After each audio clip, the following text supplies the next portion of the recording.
Pemirsa, anggota Komisi 3 DPRD Jawa Barat mewacanakan agar Bandara Husein Sastranegara berhenti beroperasi. Hal tersebut melihat dari sepinya minat Bandara Kertajati yang diresmikan pada Mei tahun lalu. Seberapa efektifnya penerbangan ke Kertajati jika Bandara Husein ditutup? Kita akan membahas dan berbincang-bincang mengenai hal ini bersama narasumber yang telah hadir pada pagi hari ini di Studio iNews Bandung. Ada Pak Acu Fiarta Kartabi selaku pengamat ekonomi. Selamat pagi. Selamat pagi Mbak, selamat pagi pendengar iNews. Assalamualaikum. Waalaikumsalam warahmatullahi Sehat, wabarakatuh. alhamdulillah. Sehat alhamdulillah. Dan nanti juga kita akan bersama-sama berbincang-bincang dengan Bapak Eryani Sulam selaku anggota Komisi 3 DPRD melalui layanan telepon ya. Pak Acu, ini mengenai isu-isu yang sedang mungkin di masyarakat awam yang mendengar, Bandara Husein mau ditutup, apa benar atau enggak nih? Tapi sebelum kita membahas mengenai Bandara Husein sendiri, saya ingin melihat dari Pak Acu selaku pengamat ekonomi, kalau melihat dari keadaan atau kondisi Bandara Internasional Jawa Barat atau Bandara Kertajati sendiri seperti apa dari pandangan Pak Acu? Ya tentu saya kira kalau kita bandingkan head to head ya tentu ya kualitas Bandara Kertajati BIJB sudah lebih baik ya, gitu ya, sudah lebih baik gitu. Hanya kan memang perlu infrastruktur pendukung lain gitu.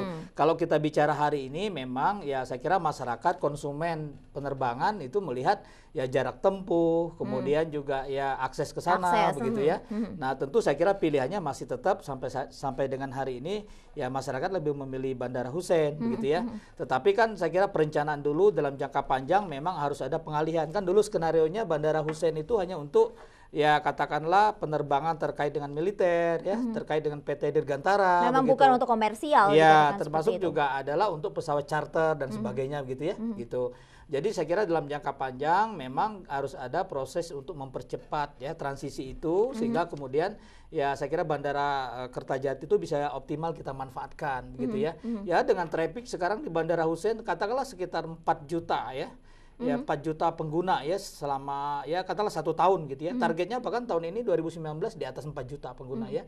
Saya kira kalau itu kita bertahap bisa pindahkan, ditambah juga aksesibilitas untuk ya sekitar kawasan apa namanya utara itu misalkan seperti Majalengka, kemudian Cirebon, kemudian juga Indramayu, ya Subang, saya kira ya akan lebih besar lah potensinya begitu ya.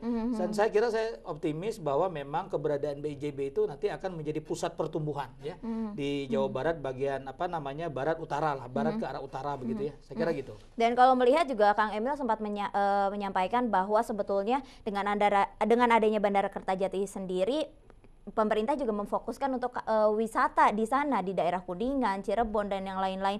Kalau kita melihat dari sektor ekonomi sendiri, Pak Acu, tadi Pak Acu sempat menyinggung bahwa sebetulnya ada beberapa hal yang memang masih berproses. Salah satunya adalah seperti akses tol atau yang menuju ke Bandara Kertajati. Dan salah satunya adalah penataan kawasan di sekitar Bandara Kertajati sendiri. Salah satunya mungkin masyarakat di sekitar sana yang memang mereka masih berpeluang, apakah berpeluang tinggi untuk membuka usaha di sekitar Bandara Kertajati? Ya, saya kira otomatis itu akan efeknya ke sana begitu ya. Dan skenario pengembangan Bandara BIJB di Kertajati itu adalah memang sebagai pusat pertumbuhan ekonomi. Bahkan kita sudah mendesain pemerintah Provinsi Jawa Barat 2-3 tahun ke belakang bahwa kawasan Cirebon Raya itu adalah kawasan pusat pertumbuhan dari sisi pariwisata ya.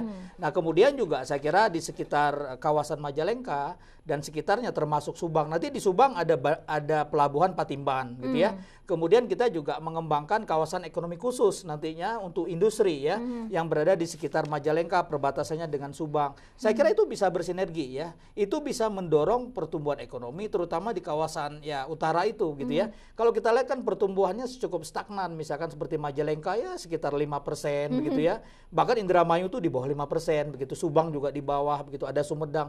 Dan saya kira keberadaan bandara ini akan mendorong aktivitas itu dan tentu memang tidak hanya sekedar bandara, saya kira juga harus ada dorongan pemerintah daerah, termasuk dorongan masyarakat.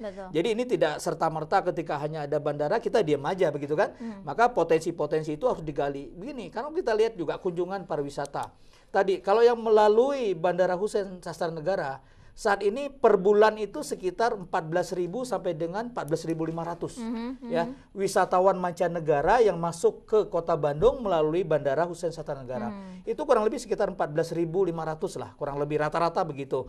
Ya, artinya kemudian kalau kita kembangkan pariwisata di sana, kemudian sudah jelas tujuan pariwisata tidak bertumpu pada wisata kuliner, fashion kan. Di sana kan banyak wisata alam ya. Saya kira kalau kita ke kawasan Talaga itu di Majalengka, kemudian juga ada keraton di mana di Cirebon gitu ya. Dan kemudian juga banyak situs-situs geopark di sekitar Sumedang dan Majalengka. Saya kira sangat bagus, sangat bagus dan itu akan bersinergi. Tadi kalau kita bicara hari ini memang tidak bisa apple to apple begitu ya membandingkannya ya. Artinya bahwa memang kita mendorong agar Cisumdawu itu segera selesai ya, tol Cisumdawu. Kita juga minta bahkan kalau bisa segera mungkin kalau kereta cepat ini nanti udah selesai, kereta cepat itu juga akan diakses sampai dengan BIJB. Membantu akses juga ya. Kalau kita lihat kan bandara-bandara di luar, misalkan kalau kita ke Medan kan, itu kan akses kita juga menggunakan kereta kan begitu. Nah kemudian juga kita lihat juga akses terkait dengan bandara-bandara baru yang lain. Saya kira saya optimis kalau kita fokus kepada pengembangan bandara dan kawasan ekonomi, karena nanti konektivitasnya baik ke industri, baik ke pariwisata maupun juga saya kira ke logistik karena ada keberadaan pelabuhan terbesar ya Jawa Barat di sana. Kita nggak punya pelabuhan sampai sekarang kan begitu. Nah saya kira itu akan sangat positif gitu. Dan sebetulnya kalau melihat dari program pemerintah sendiri terhadap sektor pariwisata ini semenjak tahun-tahun ini mungkin Kang Emil juga menggencarkan ya untuk sektor pariwisata sendiri. Betul. Saya kira ya pembangunan ekonomi yang paling efektif dalam kondisi sekarang adalah pembangunan pariwisata gitu ya. Kemudian ongkosnya relatif lebih murah. Misalkan pemerintah Provinsi Jawa Barat sekarang saya kira juga mengalokasikan untuk pengadaan bus pariwisata per kabupatennya. Tinggal pemerintah daerah membangun destinasi wisata kan gitu. Kalau kita bicara Kota Bandung kan miskin sekali destinasi wisatanya kan. Ya paling hanya kuliner, fashion. Gitu ya. Iya. Kemudian ya sekarang agak mendingan, misalkan akses ke Bandung Selatan sudah ada tol Seroja kan begitu. Kalau dulu kan kita bicara lain begitu ya. Nah saya kira akan sangat positif lah. Saya kira kalau semua elemen, semua komponen pemerintah daerah, kabupaten, kota dan provinsi itu bersatu, kemudian merencanakan itu dengan baik, ya tentu tidak tinggal diam begitu ya. Saya kira ya bandara itu akan menjadi spillover lah, pusat pertumbuhan akan menjadi pendorong daripada kemajuan ekonomi di kawasan Pantura khususnya. Kalau kita lihat juga potensi konsumen, ya TKI kita yang paling banyak itu dari Pantura. TKI kita itu yang paling banyak pertama dari Indramayu, ya, kemudian juga dari Subang kan begitu. Kalau kita bisa bayangkan bagaimana mobilitas tenaga kerja kita secara internasional itu kemudian bisa diakses dengan dengan keberadaan bandara BIJB yang memang menurut saya dekat kan begitu ya. Nah, di samping juga saya kira kalau kita mengembangkan nanti jalur lurus dari Majalengka itu kemudian ke arah Bandung, ke arah Jabar bagian selatan, ya misalkan ke arah Ciamis dan sebagainya. Saya kira ya itu bisa mengatasi banyak problem-problem yang selama ini menurut saya menyebabkan daerah Pantura, daerah selatan itu mandek pertumbuhan ekonominya.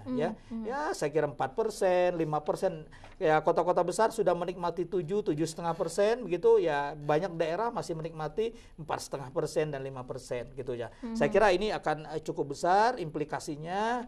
Ya tentu saya kira banyak daerah juga akan terkena dampak begitu ya. Nah tentu saya kira ya tinggal kita bagaimana bisa membaca peluang, melihat inovasi-inovasi yang bisa kita lakukan. Artinya ya itu kembali kepada pemerintah masing-masing. Gitu. Ya. Dan kalau misalnya melihat juga mudah-mudahan ini menjadi pertumbuhan ekonomi yang cukup pesat untuk di Jawa Barat khususnya. Tapi Pak Acu kalau melihat dari permasalahan atau isu-isu yang mencuat yang mengatakan bahwa Bapak Eryani Sulam mengatakan selaku anggota Komisi 3 DPRD bahwa sudah pindahkan saja semua penerbangan ke Bandara Kertajati dari Bandara Hussein. Apakah memang segenting itu harus pindah dari Hussein ke Bandara Kertajati? Ya, saya kira masyarakat juga secara umum juga banyak kritisi mengenai kondisi BIJB pada hari ini. Ya, saya bilang kan bicara pada hari ini.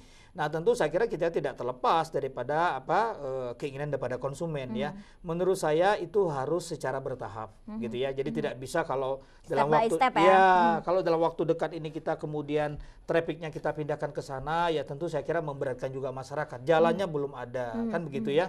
Kemudian juga aksesibilitas ya bisa lewat Cipali misalkan ya.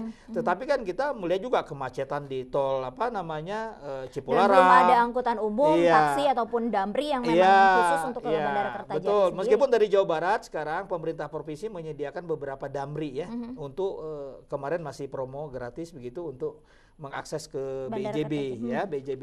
Jadi saya kira kalau kita bicara hari ini ya saya kurang setuju kalau kita secara sporadis begitu memindahkan traffic itu, tapi kemudian kalau saya kira secara bertahap kita menunggu Cisumdawu selesai, infrastrukturnya kita perbaiki, tentu saya sangat sependapat bahwa bandara-bandara itu memang sudah sangat sulit berada di pusat kota seperti sekarang ini begitu ya.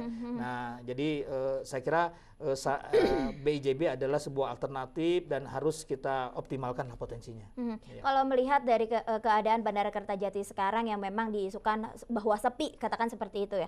Apakah memang kurangnya daya tarik atau kurangnya promosi yang memang bisa menarik Bandara Kertajati dari sisi ekonomi, budaya, sosial ataupun yang lainnya, Pak? Ya, jadi saya kira tadi bahwa kalau kondisi hari ini kan penerbangan masih sangat terbatas ya ke beberapa wilayah ya pertama. Kemudian juga lebih banyak dioptimalkan ya dari sisi mungkin untuk penerbangan terkait umroh begitu ya dan sebagainya untuk internasional begitu ya. Nah, tentu saya kira bukan tidak menarik karena memang tadi masyarakat memandang ya tidak efisien kalau ke sana. Apalagi kalau kita bicara seminggu yang lalu harga tiket sangat tinggi begitu kan gitu. Baru 1-2 hari ini turun harga tiket cukup signifikan 50% ya begitu ya. Ada yang 40% begitu ya.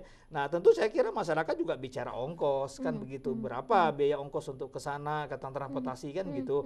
Termasuk juga mungkin ya terkait dengan kesediaan daripada sarana akomodasi misalkan hotel dan sebagainya begitu ya. Nah, saya kira kalau kita bicara sepi hari ini ya memang bisa jadi alternatifnya ya kita harus lebih bersabar lah ya untuk mempercepat proses itu, dan saya menganggap bahwa sepi itu bukan berarti bahwa di sana tidak menarik gitu loh. Kalau saya melihatnya begitu. Ya. Kalau dilihat juga dari tempatnya luar biasa loh, itu luas sekali loh Pak Acu. Pak Acu, tapi kalau melihat ada gebar-gebar dari Kang Emil selaku Gubernur Jawa Barat sendiri yang memang ada alternatif lain, katanya kalau orang semua penduduk Jawa Barat yang memang ingin berangkat umroh diwajibkan mulai nanti untuk berangkat dari Bandara Kertajati. Ini salah satu alternatif yang membantu sekali rasanya untuk saya bandara. Saya kira sangat bagus sekali karena selama ini kan umroh juga lebih banyak melalui bandara Hussein Sastra Negara dan Soekarno-Hatta. Soekarno-Hatta, Hussein relatif sedikit, bahkan nggak ada nyarisnya kecuali yang transit melalui Kuala Lumpur dan sebagainya. Nah, saya kira saya sependapat kalau khusus umroh daripada kita ke mana. Dan kalau melihat totalnya juga Jawa Barat setiap kali memberangkatkan luar biasa banyak sekali loh Pak. Saya sependapat khusus untuk umroh karena memang traffic untuk internasional ya saya kira sudah memadai ya. Saya kira dari sisi landasan, infrastruktur, sudah jauh lebih baik lah begitu ya. Jadi saya sependapat dengan Pak Gubernur kalau khusus untuk umroh ya, untuk umroh karena memang memungkinkan saya kira ongkos kita menjadi relatif lebih murah lah dibandingkan kita ke bandara Soekarno-Hatta begitu ya. Baik Pak Acu, nanti kita akan ulas lagi mengenai Bandara Kertajati ini dan Bandara Hussein usai jeda, tetaplah di iNews Jabar.